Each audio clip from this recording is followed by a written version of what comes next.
Islamic studies কিতাবুল ইমান part 11। ইলম কত প্রকার? ইলম দুই প্রকার। কেউ ইচ্ছাকৃতভাবে রাসূলুল্লাহ সাল্লাল্লাহু আলাইহি ওয়াসাল্লামের উপর মিথ্যা আরোপ করলে তার স্থান হবে জাহান্নাম। রাসূলের নামে মিথ্যা আরোপ করার শাস্তি হলো কাযফের, এর শাস্তি ৮০টি বেত্রাঘাত।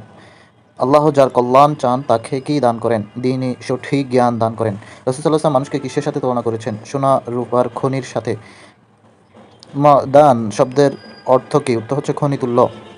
জাহেলি যুগে যারা ভালো, ইসলামেও তারা ভালো, তবে শর্ত হচ্ছে দিন সম্পর্কে অনুধাবন করবে।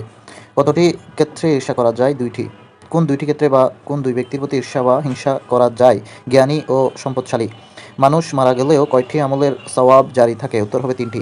মানুষ মারা গেলেও কোন 3টি সওয়াব জারি থাকে? সদকায়ে জারিয়া, ইলম বা জ্ঞান যার দ্বারা মানুষ উপকার লাভ করে বা উপকৃত হয়। তৃতীয়ত হলো নেক সন্তান, যেই পিতামাতার জন্য দোয়া করে। নাফাসা শব্দের অর্থ হচ্ছে যে সে দূর করলো। কার্বুন অর্থ হচ্ছে বিপদ বা কষ্ট। মুসিররা শব্দের অর্থ হলো অভাবী, ঋণগ্রস্ত।